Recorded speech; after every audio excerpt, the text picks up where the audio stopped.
Well, here we are, YouTube. I used to have a grad professor say that, not sans the YouTube part.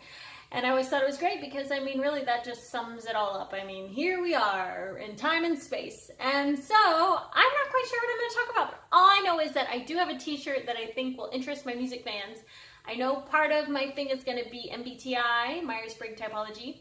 And then part of it's going to be music and then whatever else I want to discuss.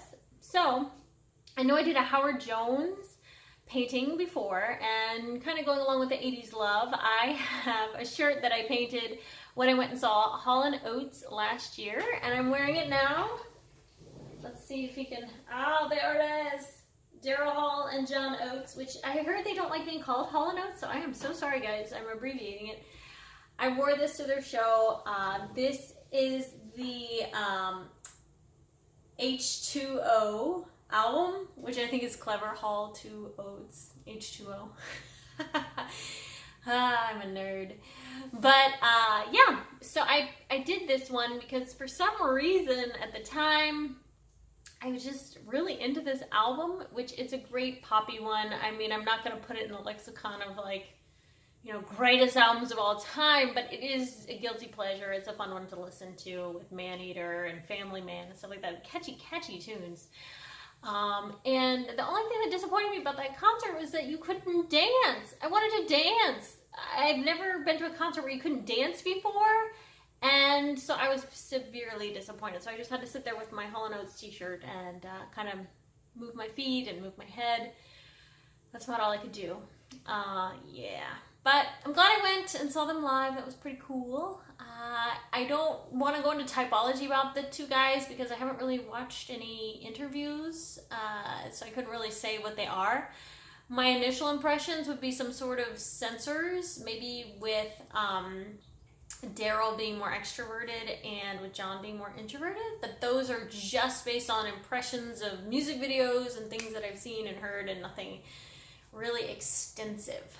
So that's my Hall & Oates thing. I'm trying to think, there's a couple things I wanted to say that pertain to healing and empaths. I think I'll do that one because I have several topics I want to talk about that have to deal with self-growth, because I think that people that are into personality types naturally sort of bleed into loving self-help and self-growth, which is awesome because that's something I value tremendously. I think the world would be a better place if we all introspected more and figured out sort of our saviors and demons and how we can sort of get ourselves to where we're more even keeled and that our weaknesses can be strengthened in some way. So, I am an empath. I should introduce myself. Hello, my name is Rebecca Pebble. I am an empath.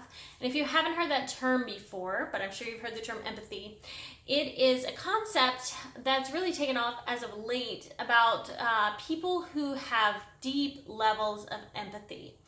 And I thought this was just something normal that everybody had and felt and did and experienced. But as I got older and did research and just kind of looked around, I realized that not everyone has a high level of empathy, and not everyone has empathy. At least, it's not to this degree.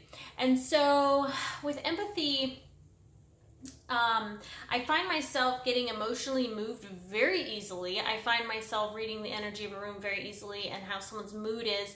And sometimes it can be intrusive or annoying or frustrating to another person because I'm constantly checking in, are you okay? I sense something's wrong, but that's just sort of how I am. And I feel if something's off, I want to check in and make sure you're okay. Because if you're not okay, I can't be okay. And I know it sounds kind of selfish, but it's just kind of the way my world works.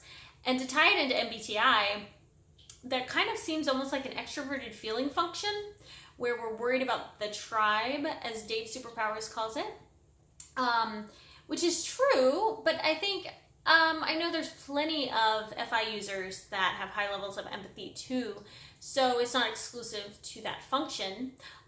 It just would make sense that somebody that had extroverted feeling high in their function stack would probably have high levels of empathy because they're going to care about others very, very deeply. Yeah, so I don't want this to be too long. I have another idea of a video I want to talk about peacocking, which is another Dave Superpowers objective personality idea. I love, love, love, love, love Dave's Superpowers and that channel. I can put the link below for you. I will put the link below for you so you can check it out. I think if you're into self-growth, learning more about yourself, learning more about personality types, that is a good place to start, to go to. And I really want to incorporate that system that they're developing into my channel more because I'm just fascinated by it. I'm taking the class and I love it. So, that being said, I guess I'll save some of the other ideas I have for another video. But if you're an empath, thank you, I'm getting back on track here. I think sometimes, because we're empaths, we're healers. We're naturally wanting to heal people mentally, emotionally, spiritually, even physically. And sometimes I think we put our energy outwards. We want to help other people, which I have found myself doing a lot lately. And sometimes to our own detriment. And just a good reminder for those of you that are healers and empaths, sometimes the healer has to heal themselves. So simple. You've probably heard it before, but for me, it was really a revelation because I keep trying to help other people in different ways. And I realized that, you know what? You know who it's time to really heal is me. Because until I heal myself, I really can't heal anybody else. It's that whole oxygen mask metaphor that people use. You kind of gotta breathe it in yourself first, and then you can give it to the child or whoever's next to you. Even though it seems counterintuitive to somebody with extroverted feeling, you're just naturally gonna grab it and go to whoever's next to you. I honestly, okay, side tangent. In that scenario, I don't know that I would put it on myself first. I think in a panic, in a pinch, and of course you never know until you're in the situation. I might take it and just be like, good luck, you know, which is terribly selfish, it feels like. Yeah, I think I would. I feel like naturally I would want to save someone else, and then I could get my oxygen because I would know where I was, and I think, okay, I can hold my breath, I'll be fine, but maybe this person next to me can't. So yeah, that would be interesting. And not that I ever want to experience that. You know, I wouldn't want to go down on a plane, even if it never made it all the way down and crashed. This is getting very dark. I need to cut it off before it gets way too dark. Sometimes I think, you know, I grew up thinking I was an INFJ because I do have these dark NI type thoughts. But now I think I'm either an ENFJ or an ENFP.